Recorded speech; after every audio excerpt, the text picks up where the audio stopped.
morning, my buttercups. It is dark 30 on my car conversation confessions. And so pardon the background noise, because guess what? I am driving. And so I realized that you can hear me driving. But anywho, this is us talking, my little car time confessions. I have two things that I want to talk to you guys about today. And that is, one, I saw a post yesterday, actually two posts yesterday. And this was in relation to the show Power. So if you are an avid fan of Power and you have not seen the latest episode, I'm going to say adios and let you go about your way. Hold on, let's give you some special effects. So I love special effects. So we're going to give you a chance to vacate the premises now so we can have a candid discussion about Power. All right, let's give them a second. They're walking away. So let's talk about Power in last week's episode. Actually, let's go back and talk about the week before that too, because it's all tied together. I watched the week before, I watched the episode with Holly and Tommy, and I was very emotionally connected to that episode. It was just a very difficult episode to watch because it says a lot about people's behavior, and it was very realistic because that could easily have happened in terms of the last scene with Holly, and how women, and I'm going to stick with women, can typically push a button or two or three or four, 10,000, so much so that we don't know when to shut the heck up. So in that episode, Holly went too far. He gave her a chance to say, Holly, get out. He's like, get out right now. And she kept mouthing. And next thing you know, she kicked him in the groin and was able to get herself out of that situation. And then she kept mouthing, and then next thing you know, crickets. Permanent crickets. And so we have to know when to shut up. And I have been that person before where I'm like, and things did get ugly. Things did get violent. So I have grown and I have learned from my mouth and learning when to shut up.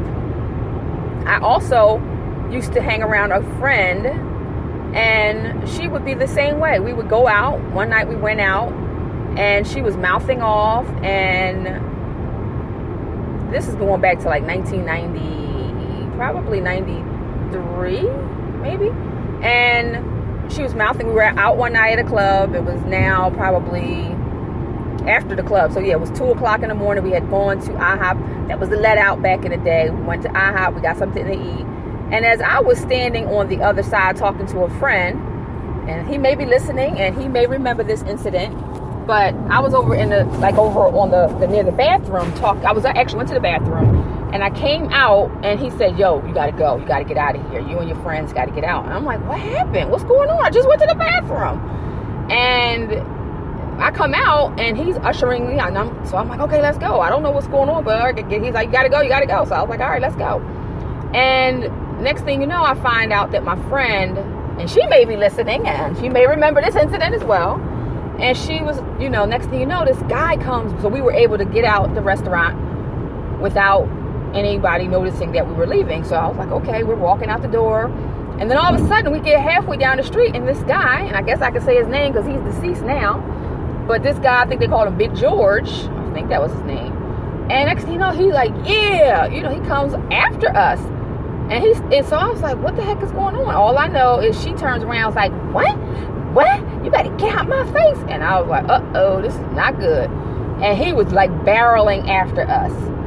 And so I just said, I'm not going to say her name, but I was like, look, be quiet. Don't say a word. Let's go. And I was just pushing her to my car. Let's go. Because I was driving that night. And you could tell she was struggling with the whole, I can't look like a punk, but I gotta let him know. And I was like, listen, be quiet, shut your pie hole, and let's go. Because this dude did not look like he was playing. By this time, he's caught up to us. He has his finger in her face, pushing her. And I'm looking at them, the dudes, his friends, like, what's up? And they're like, this dude is crazy. So that was one situation where she was able to be quiet. But she struggled with it the entire time we got to the car. And we made it out alive. Because it was that deep. And I'm not exaggerating. It was that deep. So I want to talk to us, and like I said, I've been in situations where it got ugly. So I've learned, as I've aged, you cannot mouth off at everyone, because some people are not dealing with a full deck, and you don't know that. So you need to be mindful of who you talk to and what you say out of your mouth. And sometimes, yes, it does hurt if you are the type that's prideful. It does hurt to not be able to go back and forth with people. But even on social media, I have learned it is not that deep for me to go back and forth with people. And again, everybody's not dealing with a full deck. So what you might see as, oh, I'm going to let them know, they may be looking at like, I'm going to find out where this chick is, where this guy is, these little cyber thugs, keyboard gangsters, what they call them, some of them. But you just have to watch what we say. So going back to power, the second thing that I really wanted to drive home was so if you watch Sunday's episode, some people watch it Saturday. I saw one lady and she said, "Oh my goodness, Angie's scene was like, it was riveting," and I agree. That was a very powerful scene on power. It was a very powerful scene, and it if I'm looking just at the scene and I'm staying within the confines of the scene, it was a great performance. And Angie, really, I felt for her in that scene, because it took me back to 1992 when, I'm not gonna say his name, but Walter Lee, I'll just say his first name. Walter Lee broke my heart, and I could feel the pain inside of that episode. And I was like, wow, that really hurts for somebody to dump you like that. I remember that pain. But let's come out of that scene now.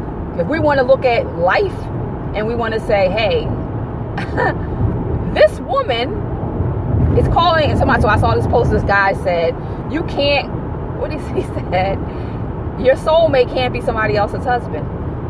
And I didn't get a chance to read the comments. I just happened to see it on my news thread. And I was like, wow, talk about for real. That's for real.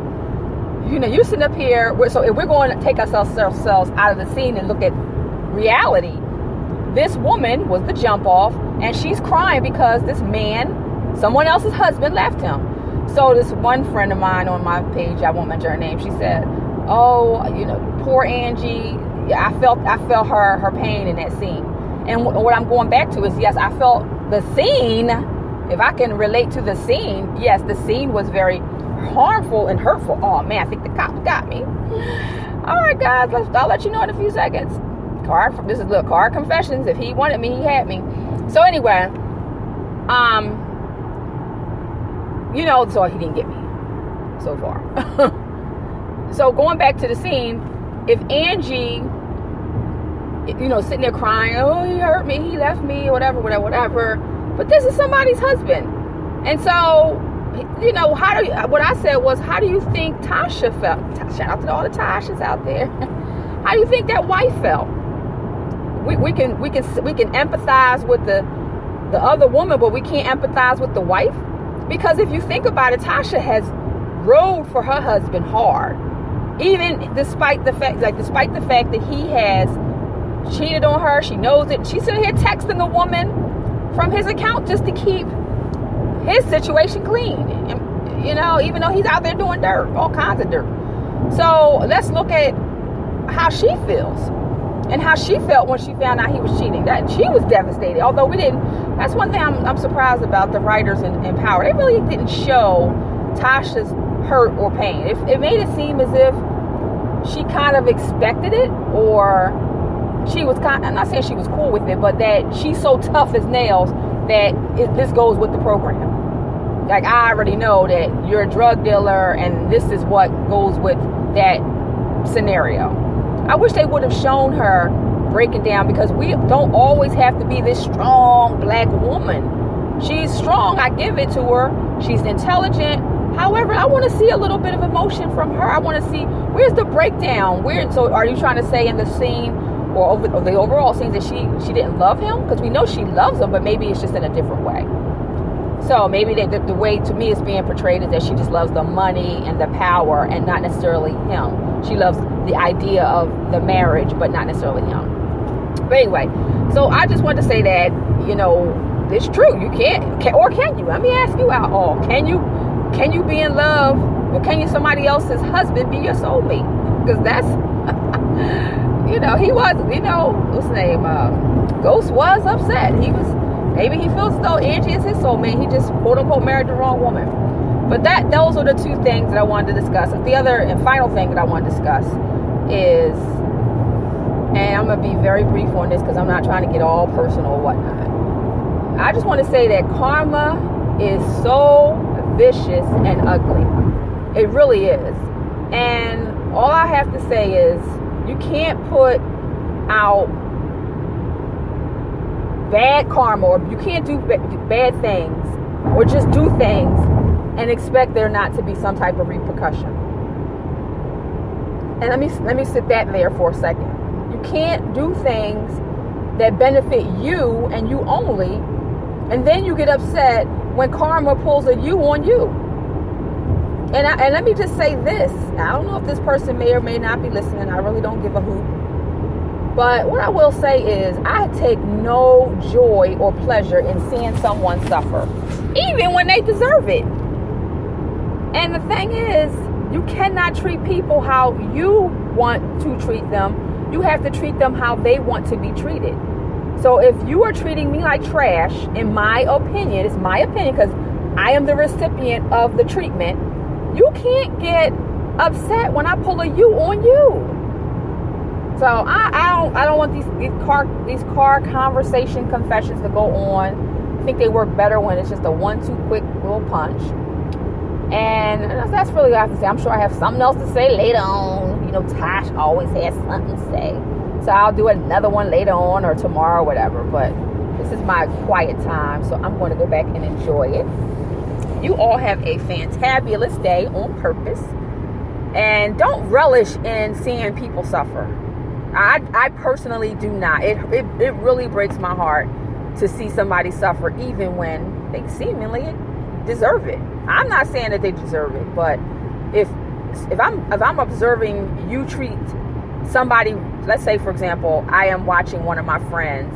Let's say she was abused. We're gonna go back to the power episode. Let's say she was abused, or let's say we're gonna look at Tasha. She was Tasha on the show. And, Ghost is abusing her, quote unquote, abusing her in this manner. And let's say now the karma is coming back on Ghost. I don't necessarily enjoy, oops, I got my high beams on somebody's eyes. I don't enjoy watching Ghost suffer. That's not what I'm saying. I just don't enjoy it. Now, he may or may not deserve it, but that doesn't mean I'm going to enjoy it. Watching that or viewing it from afar. And some people do, they're like, good form.